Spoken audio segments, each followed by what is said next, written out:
বিপরীত পরিস্থিতিতে থেকেও বিচ্ছিন্ন কিছু জায়গায় ইন্টিমিডেশনের পরেও মানুষ এই নির্বাচনে স্বতঃস্ফূর্তভাবে অংশগ্রহণ করেছেন। স্বাভাবিকভাবে এই জয় সংসদীয় গণতন্ত্রের জয় এবং পশ্চিমবঙ্গের মানুষের রাজনৈতিক সচেতনতার জয়। মানুষ পঞ্চায়েত নির্বাচন, মিউনিসিপ্যালিটি নির্বাচন, কর্পোরেশনের নির্বাচন থেকে শিক্ষা নিয়েছেন। শিক্ষা নয় অনেক দূরের কথা, 2021 সালের নির্বাচনী ফলাফল ঘোষণার পর দেহ মন দিয়ে সেটা স্পর্শও করেছিলেন। ভোট পরবর্তী হিংসায় আমাদের বহু কর্মী প্রাণ হারিয়েছেন। আমাদেরই পরিবারের মহিলারা ধর্ষিতা হয়েছেন, গণধর্ষিতা হয়েছেন।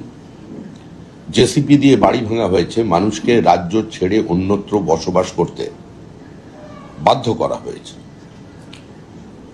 দোকান ভাঙচুর করা হয়েছে, বাসের কন্ট্রাক্টরকে রাস্তা থেকে বাস দাঁড় করিয়ে নামিয়ে দেওয়া হয়েছে বিজেপি করার অপরাধ। অটো টোটো চালকদের যে নির্দিষ্ট স্ট্যান্ড আছে সেখান থেকেও লাইন থেকে বার করে দেওয়া হয়েছে।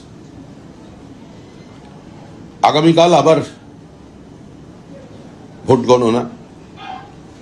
বিভিন্ন জায়গায় এখনো পর্যন্ত মরিয়া হয়ে একটা রাজনৈতিক দল অবাঞ্ছিত কিছু মানুষকে জড়ো করছেন, কিন্তু এভাবে গণনা প্রক্রিয়ায় কোনো ব্যাঘাত ঘটানো যাবে না। 2021-এর পুনরাবৃত্তি হবে না। পাহাড় থেকে সাগর পর্যন্ত মানুষ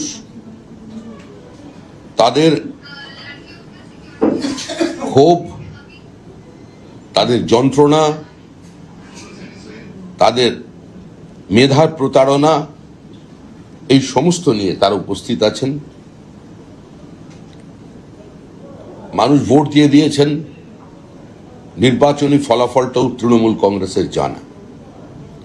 আমরা আপনাদের মাধ্যমে পুরো রাজ্যবাসীর কাছে এবং আমাদের কর্মী সমর্থকদের কাছেও, যারা আমাদের দল করেন না, তৃণমূল কংগ্রেস করেন, এই নির্বাচনে হয়তো প্রার্থীর বিরুদ্ধে ভোট দিয়েছেন বিজেপিকে, তাদের কাছেও একটা আবেদন রাখছি যে আমাদের মূল লক্ষ্য হচ্ছে পশ্চিমবঙ্গের ভোট সংস্কৃতির পরিবর্তন।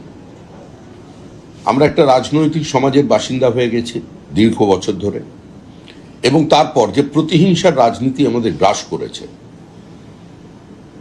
সেটা একটা জঙ্গলের রাজত্বের আকার ধারণ করেছে। মহা জঙ্গল রাজ থেকে মানুষ মুক্তি চাইছে, মুক্তি পাবে, কিন্তু মুক্তি পাওয়ার অর্থ এটা নয় যে আমরা 2021 সালের ঘটনাকে কেন্দ্র করে কিংবা 2016 সালের পর থেকে আমাদের সঙ্গে যা হয়েছে সেই ঘটনারই পুনরাবৃত্তি আমাদের লোকজন করবেন। যিনি আক্রান্ত হয়েছেন, রক্তাক্ত হয়েছেন, যাদের প্রতিবেশী মারা গেছেন, যাদের প্রিয়জন মারা গেছেন, বাড়ির কেউ মারা গেছেন, সেও তাদের চিনে আক্রমণ করবে। এই পরিস্থিতি যাতে না তৈরি হয়, আমরা বিশেষ করে আজকে সাংবাদিকদের এ কারণেই ডেকেছি।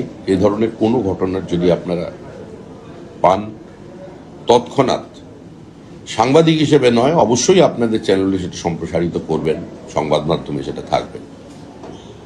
ব্যক্তিগত সম্পর্কের সূত্রেও এবং সাংবাদিক সত্তার বাইরে গিয়েও একজন নাগরিক হিসেবে আমাদের বিষয়টি জানাবেন, কারণ আমরা চাই না আমরা যেটা শিকার হয়েছে, আমরা যেভাবে আক্রান্ত হয়েছি, আমাদের কর্মীরা যেভাবে দিনের পর দিন যন্ত্রণার মধ্যে কাটিয়েছেন, সেটা যেন অন্য কোনো পরিবারের উপরে নেমে না আসে। এই পরিস্থিতির নির্বাচন হয়েছে, মানুষকে অভিনন্দন।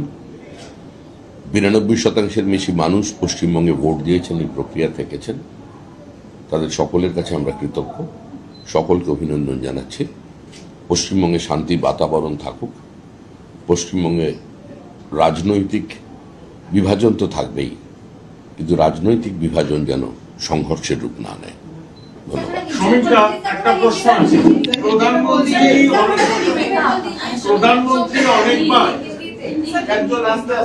প্রধানমন্ত্রী অনেকবার এসে বলে গেছেন এমন কতগুলো জেলা থাকবে যেখানে তৃণমূল খাতা খুলতে পারবে না। তো সেই জেলাগুলোর সম্ভাব্য নাম কি আপনি একটু বলতে পারবেন? প্রধানমন্ত্রী যেখানে বলে দিয়েছেন সেই সম্পর্কে আমি কোনো নির্বাচনী ধারা বিবরণী দিতে কিংবা ভবিষ্যৎবাণী করতে এখানে বসিনি। আমাদের কাছে নির্দিষ্ট হিসাব আছে। আমি আবার বলছি, সমস্ত প্রত্যাশার বুক চিরে এক অপ্রত্যাশিত ফলাফল আগামী কালকের জন্য অপেক্ষা করছে।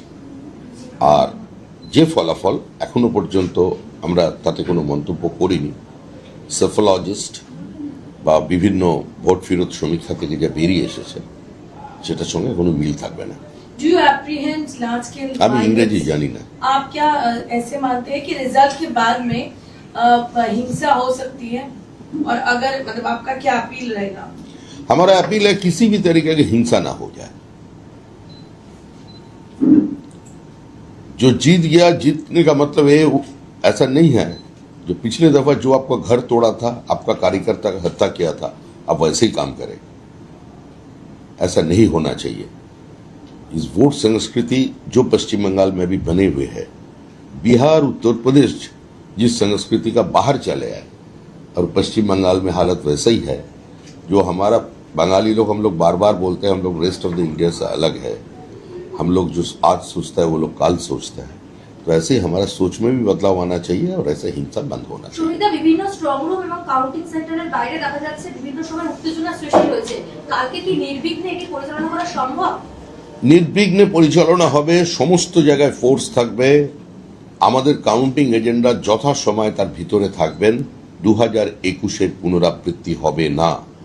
মানুষ যেভাবে নির্ভয়ে ভোট দিয়েছেন এবং মানুষের মতকে, মানুষের জনাদেশকে যাতে লুট করা যায় তার জন্য মানুষেরই দেওয়া করের টাকা নিয়ে যারা সুপ্রিম কোর্টে গিয়েছিলেন, সুপ্রিম কোর্টের তাদের জবাব দিয়েছে, ভবিষ্যতেও মানুষ তাদের জবাব দেবেন। আর নতুন সরকার এসে কত টাকা খরচা হয়েছিল এই সমস্ত কাজকর্মের জন্য, দিনের পর দিন জনবিরোধী সিদ্ধান্তকে বাঁচিয়ে রাখার জন্য কি পরিমাণ টাকা খরচা করেছিল বিগত সরকার, তার শ্বেতপত্র প্রকাশ হবে 15 দিনের মধ্যে। অদিত চৌধুরী বলছেন, বাংলা হয়ে যা, বাংলা হয়ে যা। দাদা, অদিত চৌধুরী বলছেন তৃণমূল গণনা কেন্দ্রে অশান্তি ছক করছেন, এই বিষয়টা কিভাবে দেখছেন?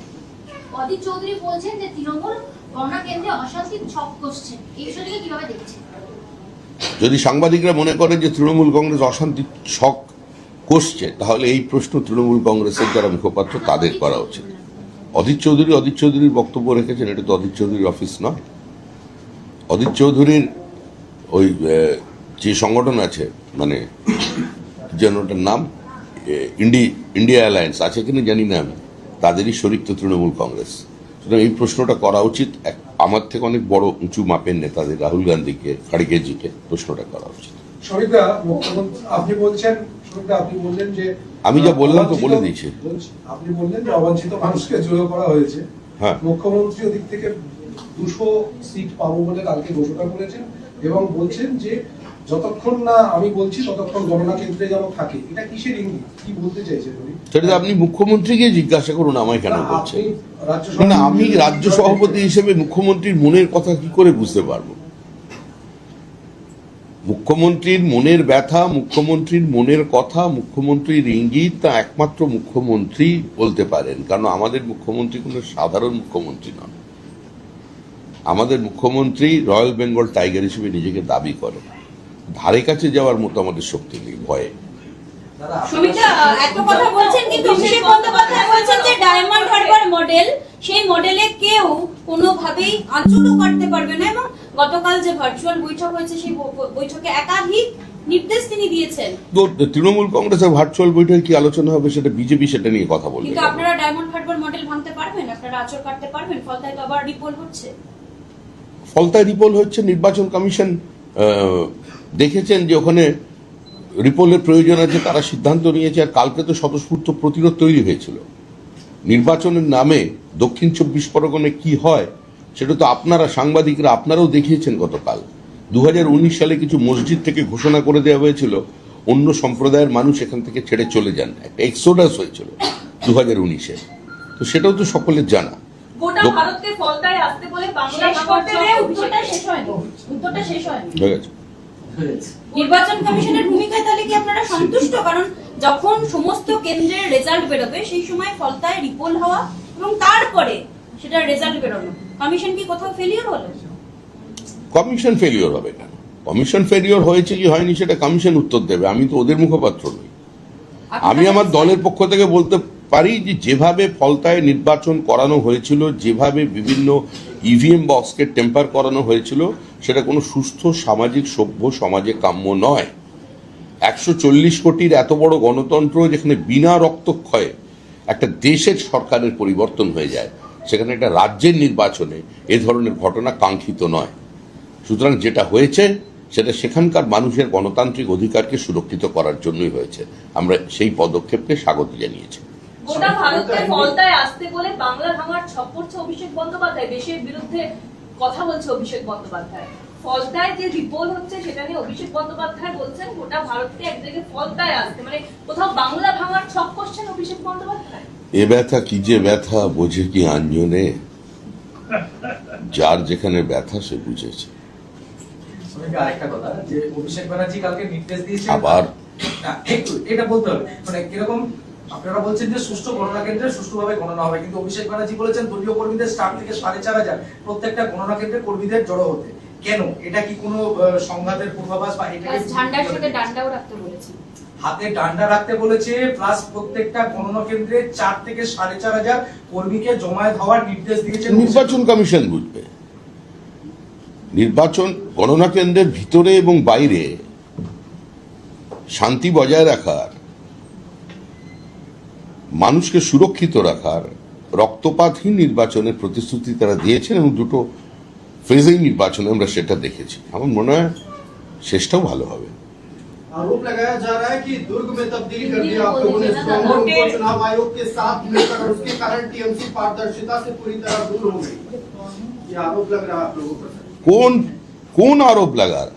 कई विधायक ऐसे हैं, मैं फिलहाल अभी नाम नहीं लूंगा, लेकिन आरोप लगाया जा रहा है। छोड़िए, विधायक का नाम लेना नहीं पड़ेगा, वो अगले चंद घंटे के भीतर विधायक नहीं रहेगा। सरकार की जीत के लिए आपकी तैयारी जोरदार है, झालमुड़ी बटेगी और रसगुल्ला भी बटेगा। अगर कुछ ऊपर नीचे होता है तो फिर अकाउंटेबिलिटी कौन लेगा?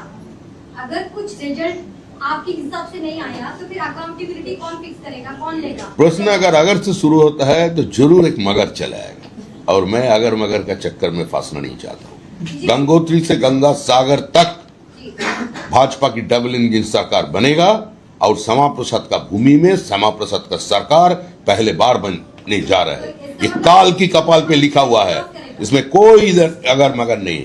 फिर बोल रहा हूँ, बिना हिंसा की मतगणना हो इसकी उम्मीद आप कैसे कर रहे हैं पार्टी के अध्यक्ष होने के नाते, जो 15 घंटे पहले कोलकाता के एक हिस्से में 2 पार्टी के कार्यकर्ता आपस में भिड़ गए, लाठीचार्ज करना पड़ा आधी रात को। अरे पश्चिम बंगाल की चुनाव, पश्चिम बंगाल की राजनीतिक कार्यक्रम कभी शाकाहारी नहीं होता। इतना दिन का प्रैक्टिस है, थोड़ा बहुत तो छुटपुट होता है ना, वो चलता रहेगा। মোথাবাড়ির ঘটনায় 9 তৃণমূল নেতাকে তলব করলো এবার এনআইএ। মোথাবাড়ির ঘটনা মানুষ এখন কোনো এনআইএ, কোনো ইডি, কোনো সিবিআই এই নিয়ে ভাবিত নয়। কোনোভাবে এসব আলোচনায় মানুষের কোনো উৎসাহ নেই। মানুষ একটা 15 বছরের একচেটিয়া একদলীয় একাধিপত্যের থেকে মুক্তি পেতে চাইছে, তার অপেক্ষা করছে। आंतरिक आकलन कितनी सीटों का है? कितनी सीटों का है? कितनी सीटों का आकलन पार्टी अभी कर रही है? पार्टी कोई आकलन नहीं कर रहे हैं। जो कुछ बोलना है वो माननीय गृह मंत्री जी बोल चुका है। भारतीय जनता पार्टी की तरफ से मैं यही बोल सकता हूँ, we will form the government with a comfortable majority and we are going to form it. Abhishek Banerjee वाले चैलेंज पे क्या बोलेंगे सर? हिंदी में एक बार बता दीजिए, जो उन्होंने ट्वीट किया है, चैलेंज किया है। अभिषेक बनर्जी ने जो ट्वीट करके सर चैलेंज किया है, उस पर आप क्या रिएक्ट करोगे? वो हिंदी में एक बार बता दीजिए सर। सभी चैलेंज का ऊपर टिप्पणी देना चाहिए, ऐसा आप सोचते हैं क्या? अगर हमने चैलेंज कर दिया माइक टाइसन के साथ बॉक्सिंग लड़ने का, तो हमारा चैलेंज एक्सेप्ट करेगा क्या? पूछेंगे उसको जाकर। ऐसा हो ही नहीं सकते। पहले भी बहुत चैलेंज लिया था। तृणमूल कांग्रेस अभी शैडो प्रैक्टिस कर रहे हैं, तो उसमें वो कुछ भी बोल सकते हैं। जो बनना था वो हो गया। अरे भैया कोई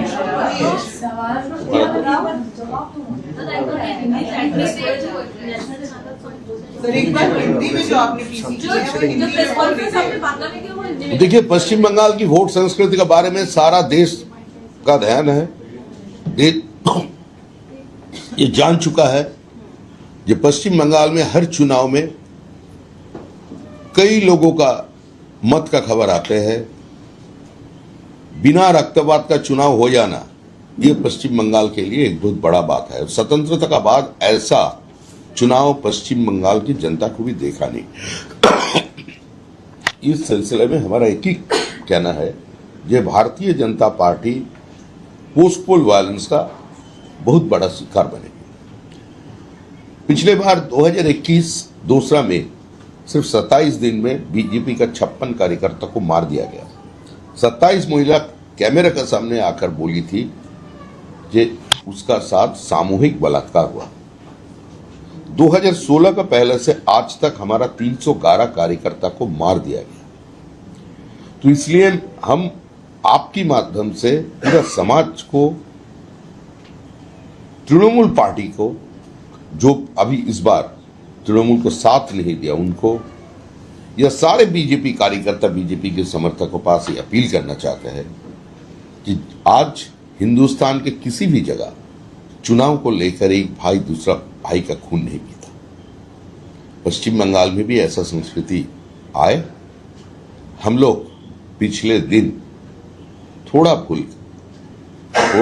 कानून का ऊपर अपना भरोसा जुटाए और कल का दिन शांति से गुजर जाए, यही हम लोग चाहते हैं। एक सवाल मेरा है कि बंगाल की चुनाव की नतीजे के बारे में पड़ोसी देश बांग्लादेश की पार्लियामेंट में डिबेट और डिस्कशन होने जा रहा है या हो गया है एक बार, और शायद कल के बाद भी होने जा रहा है। तो बांग्लादेश के बहुत सारे एजेंट तो इधर बैठे हुए हैं जो जय बांग्ला बोलता है।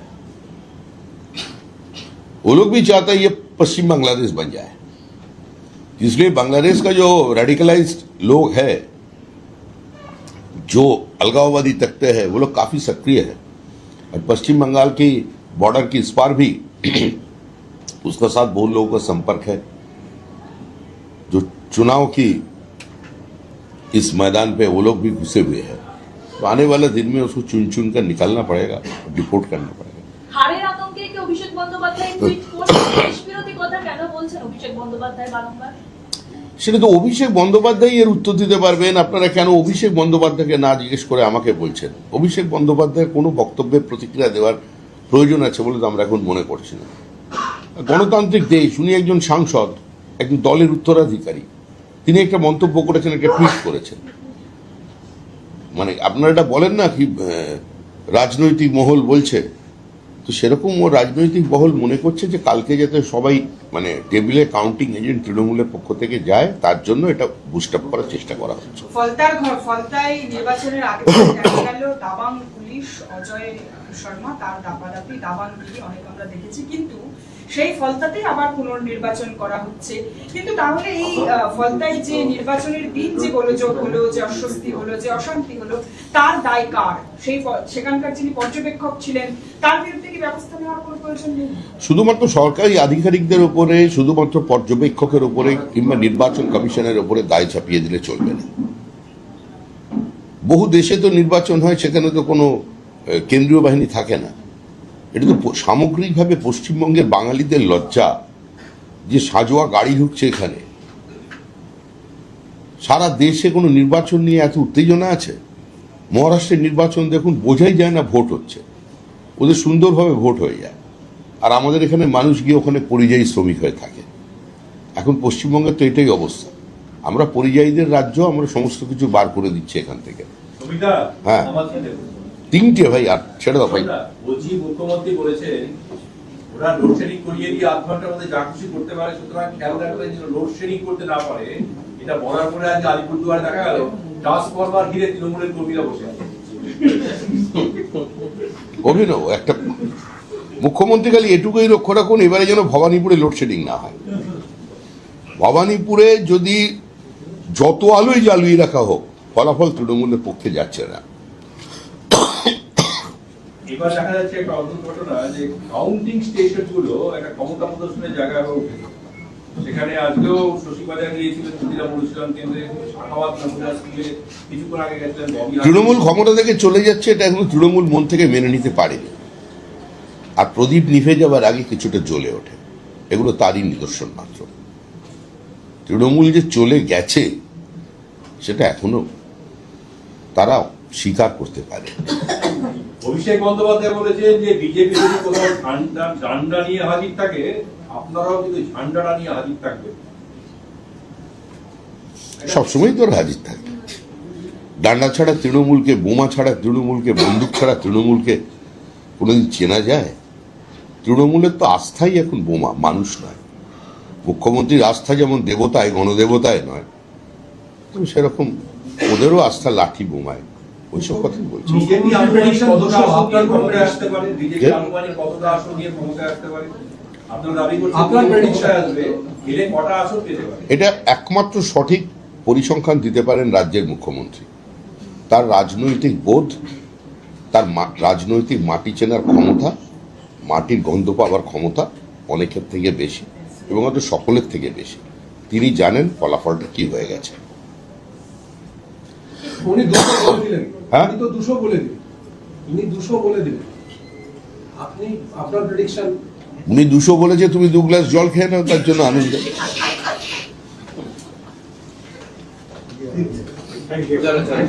ধন্যবাদ।